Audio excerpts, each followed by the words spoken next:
Assalamualaikum Pak Puh, Pak Gunawan. Waalaikumsalam warahmatullahi wabarakatuh. Kabar baik Pak Puh, Pak Gun. Baik dek. Siapa lagi pesertanya? Baik deh. Ya bisa kira peserta. Jadi no.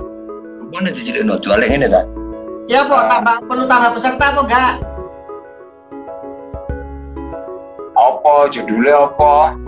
Loh, gini ya Pak. Jadi sedikit menyangkut tentang inovasi pertanian. Inovasi pertanian. Ya, inovasi pertanian. Terus KTNA Pak Bu, sampean kan sekretaris KTNA Kabupaten Malang. Nah, Bu, apa kabar Bu? Sehat Bu ya? Gila. Alhamdulillah. Gini Pak Bu, untuk KTNA Kabupaten Malang. Nah, KTNA Kabupaten Malang. Nah, bisa jadi selama ini sudah banyak bergerak selama pandemi COVID.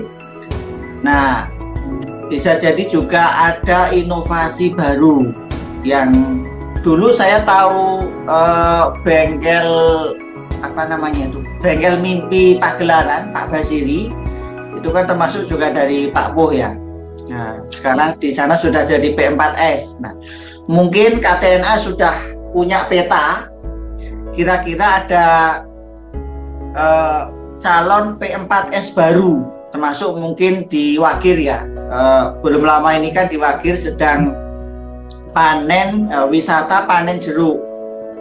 Nah, bisa jadi nanti yang dari itu mau juga diarahkan jadi semacam P4S, Pusat Pelatihan Pertanian Swadaya.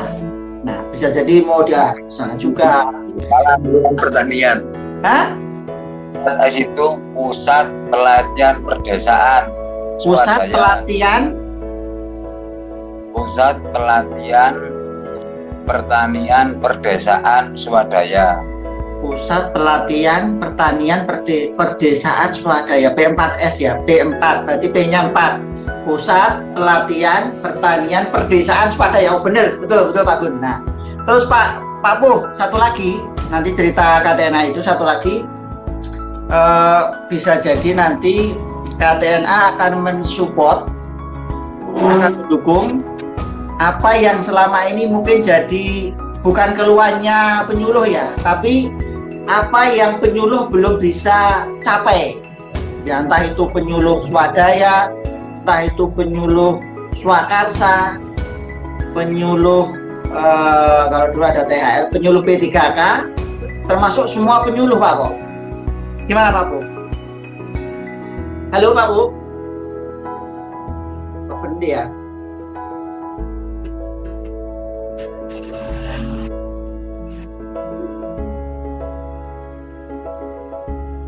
Putus yuk. Iya kok putus ya? Iya. Oke, lah ini udah bagus Pak Bu. Bagus ini, doanya langsung diijabah ini. Monggo Pak Bu. Apa mau pertanyaan nih Bang? Yang pertama, inovasi di bidang pertanian. Nah itu kan tidak muncul tiba-tiba, tapi di apa istilahnya, ada yang mendorong. Inovasi itu kan ada yang mendorong. Nah bisa jadi KTNA Kabupaten Malang termasuk salah satu yang mendorong inovasi itu. Nah misalnya juga kalau yang sudah kita tahu itu kan ada yang P4S Bengkel Mimpi di Pagelaran. Nah bisa jadi nanti Wagir nanti akan membuat yang baru yang lebih wow gitu ya. Terus mungkin di tempat lain juga ada yang mau dibuat juga.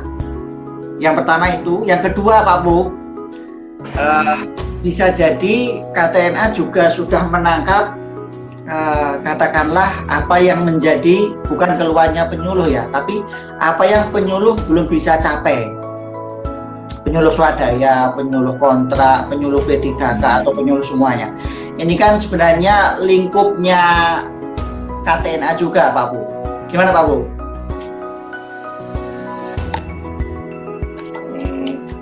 Ya, kalau inovasi di masa pandemi, sementara ini memang teman-teman lebih banyak bertahan ya. Artinya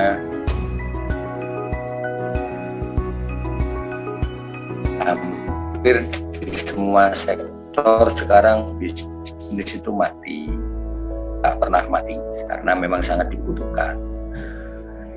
Hubungannya dengan makanan, dengan orang banyak yang berkaitan dengan makan. Nah, memang permasalahan yang ada untuk di saat ini, petani saat ini tengah bingung karena petani sulit sekali untuk mendapatkan keuntungan dari hasil usaha taninya. Yang pertama karena kepemilikan lahan dari pola kita konvensional yang salah, yaitu warisan ya. Kalau dulu kita ngomong tani, kalau zamannya mbah-mbah kita dulu, kepemilikan lahan mereka itu besar, sehingga dari bertani memang menjanjikan untuk hidup. Nah, sementara setelah diwariskan ke anaknya, ke cucunya, kepemilikan mereka itu kecil sekali, sehingga nggak nutut untuk dibuat penghidupan sebagai petani. Nah, memang butuh inovasi. Sementara inovasi itu butuh juga satu artinya potensi lokal. Jangan sampai kita sekarang ikut-ikutan di saat ini. Nah, artinya bahan baku sendiri nggak ada di wilayahnya, sehingga begitu bahan baku kita mencoba bahan baku nggak tersedia di sekitar kita, ya sebenarnya akan menjadi bumerang atau malah petaka. Masalah penyuluhan, masalah IPL, setiap anggota KDNA sebetulnya, setiap pengurus KDNA itu sebetulnya adalah penyuluh swakarsa. Mereka semua bersertifikat, sebab kita pernah ikut pelatihan juga sertifikasi daripada pengurus swakarsa. Semua pengurus KDNA di tingkat kecamatan atau di tingkat desa mungkin mereka semua sudah mempunyai sertifikasi, sehingga mereka juga melakukan penyuluhan secara swakarsa. Nah, program P4S ini sebetulnya bagus, tapi yang jadi masalah sekarang untuk mendapatkan P4S tidak mudah. Ada persyaratan-persyaratan yang ditentukan oleh kementerian. Menurut saya pernah untuk mencoba untuk memfasilitasi beberapa teman di Kabupaten Malang ini untuk mendapatkan pengakuan P4S seperti di Milkindo dan sebagainya. Yang kurang pas menurut saya itu adalah di sana dibutuhkan penginapan. Ada ruang untuk menginap. Itu saya sudah sampaikan ke tempat tim surveinya. Manakala mereka itu mensurvei dan mereka itu memvalidasi persyaratan-persyaratan itu. Salah satunya sudah menerima teman-teman untuk magang, terus ada tempat untuk penginapan. Kalau menurut saya penginapan jangan ada di tempat P4S itu, sebab kalau P4S itu kalau bisa tempat menginapnya di masyarakat sekitar daerah P4S itu, sehingga di saat mereka 1 bulan, 2 bulan mereka magang di sana, mereka bisa berinteraksi dengan petani-petani di sekitar itu. Menimba ilmu apa benar, sekalian cross check sekalian apa benar apa yang disampaikan daripada tempat yang mereka tuju itu. Kalau ada harus ada tempat menginap, ya itu kalau menurut saya ya kapasitasnya ya balai lah. Balai itu milik pemerintah. Nah, di situ harus ada tempat menginap, fasilitas itu. Wong P4S itu tempat magangnya petani kok harus dikasih penginapan dan sebagainya, seperti itu. Pak Bu, tadi di awal sepertinya agak kurang optimismenya itu agak kurang ya kalau tak baca ya. Jadi gini Pak Bu, salah satu teman kita namanya Pak Agus Wagiono Basuki itu juga di Wakil, dan beliau juga punya, kalau menurut saya itu inovasi Pak Bu. Jadi beta dan beta antivir itu kan inovasi. Nah itu kan sebenarnya bisa dikembangkan lebih lanjut Pak. Kenapa tidak? Jadi produknya real, itu inovasi, dan ada proses berjalannya, dan itu tidak mudah, dan itu relatif bisa diterima di semua kalangan ya, termasuk juga yang untuk kesehatan manusia, apalagi sekarang di era pandemi. Jadi pandemi itu adalah seperti pukulan pada kesehatan. Nah, kita yang berkecimpung di pertanian ini ternyata ada satu inovasi namanya beta dan beta antivir itu. Salah satunya untuk kesehatan manusia, salah satunya adalah untuk meningkatkan imun, untuk melawan virus. Salah satunya adalah virus corona. Itu kan satu inovasi, dan itu kan sebenarnya bisa dicoba dikaji ulang, dikaji lebih lanjut, dan itu bisa ditingkatkan. Dan KTNA sebagai satu lembaga yang levelnya di tingkat kabupaten mungkin juga punya satu visi bahwa tiap tahun mungkin harus ada inovasi yang dimunculkan gitu loh, kan begitu. Jadi apakah ini nggak bisa disambungkan Pak Bu? Nah, teman kita kemudian produknya jelas, itu momennya sangat tepat, apalagi sekarang pandemi, dan itu juga kalau mau dikembangkan lebih lanjut itu kan bisa, entah itu nanti kelompok tani atau gaboktan mungkin diwakil, mungkin menduplikat beta dan beta antivir itu ya, dan itu kemudian dijadikan P4S Pak Bu. Ya ini kan agak-agak bermimpi gitu. Gimana Pak Bu?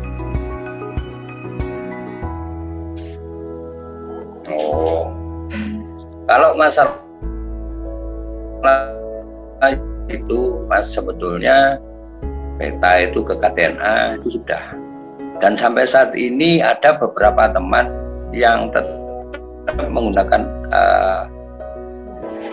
menggunakan aplikasi atau mengaplikasi daripada beta itu untuk di tanamannya atau di budidaya mereka.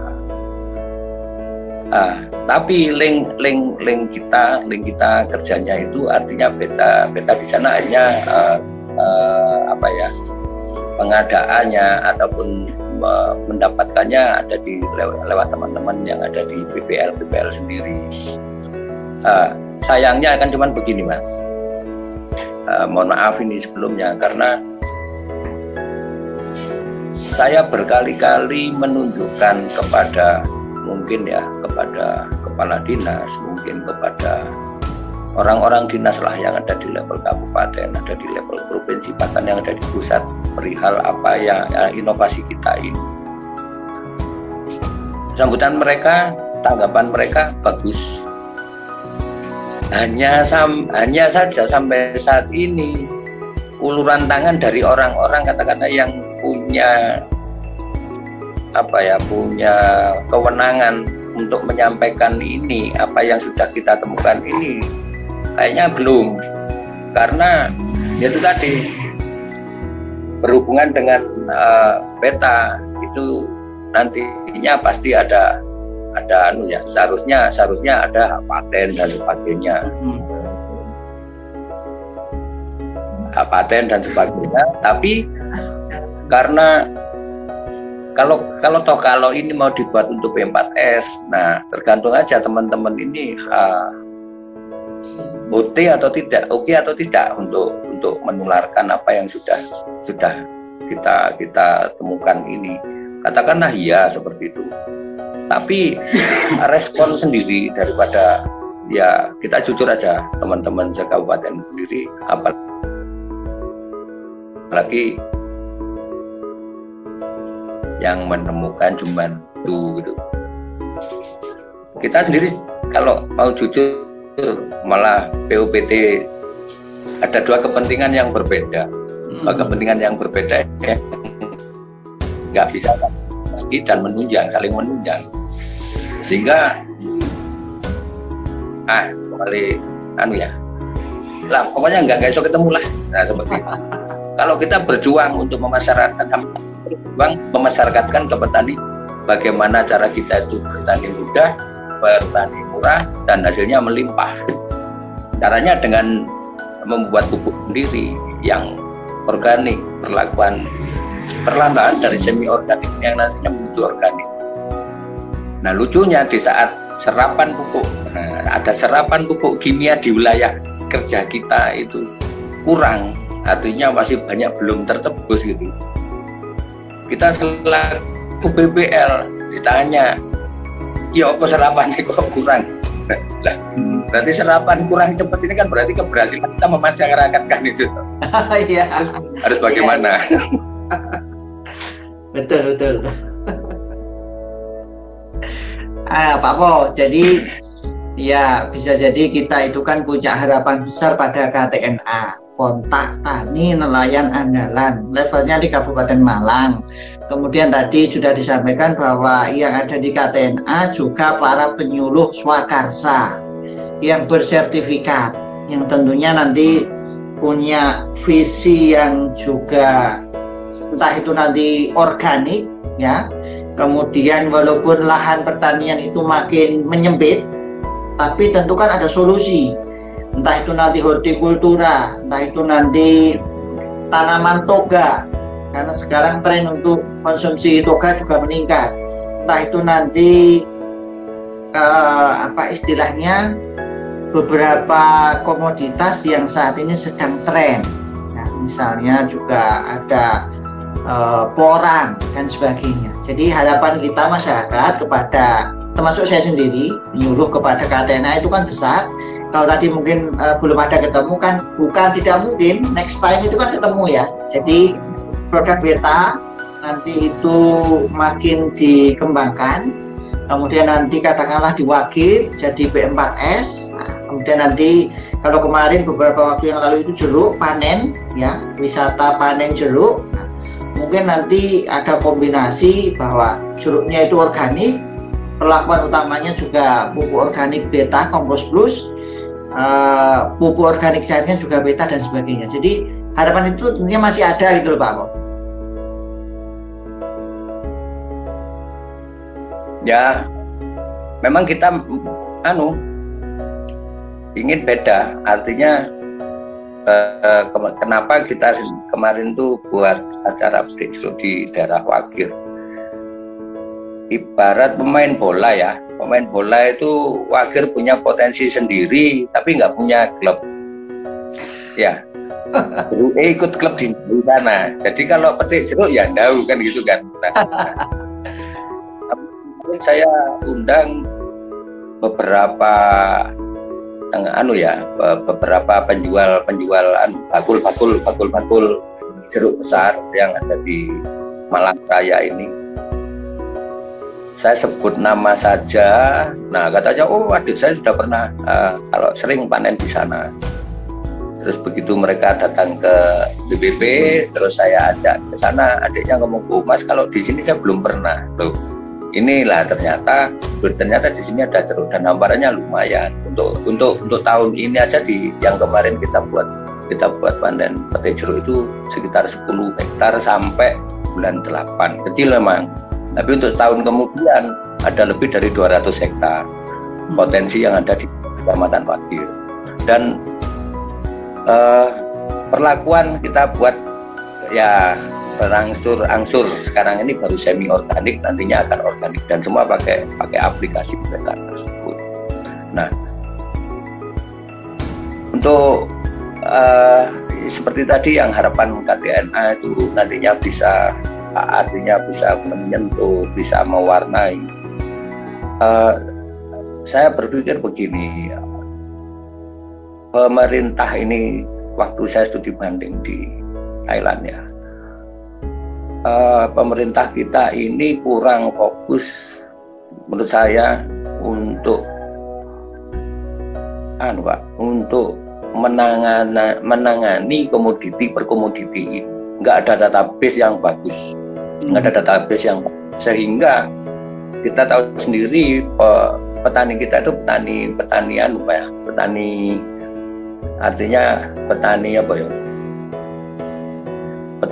latah, main ke tempat saudara di sana ya ini bagus, ikut nanam seperti itu. Padahal mereka nggak tahu bagaimana cara merawatnya. Sekarang tren porang, itu tanam porang. Nah, nanti kalau waktu panen bagaimana, mereka nggak pernah memikirkan itu.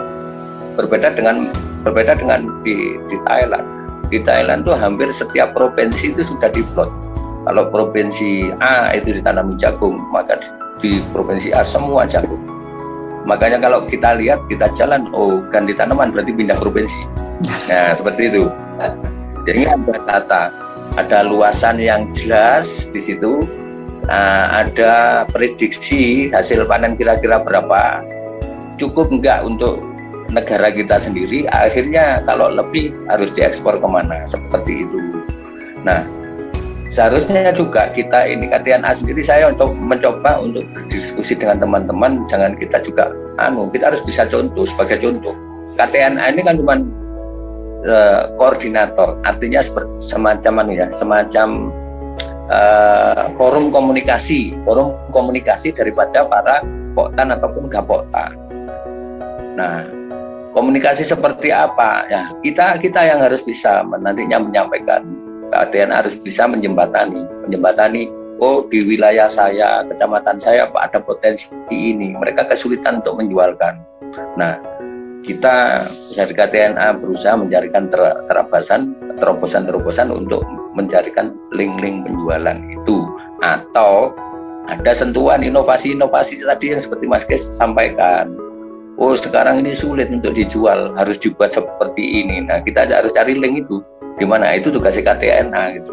Tapi kalau selama KTNA sendiri kita nggak sepakat bahwa masing-masing kecamatan itu harus punya ikon sendiri-sendiri, menurut saya gitu loh, menurut saya. Jadi jangan kita punya potensi wilayah apa ya, ayo itu yang kita itu yang kita garap, jangan terus kita ngadopsi gitu ya. Kalau masuk potensi kita itu katakanlah ada tanaman kopi gitu ya, nggak bagus, kita bongkar bareng diganti jeruk, sekarang tren jeruk, masuk kayak gitu ya. Seharusnya kita harus mempelajari gimana bisa meningkat ya. Kalau perlu kita cari terobosan atau kita laporkan ke dinas, Pak, gimana ini supaya bisa bagus. Dan supaya itu tadi sebab potensi yang sudah ada ini jangan terbongkar begitu saja atau dirubah, susah ya.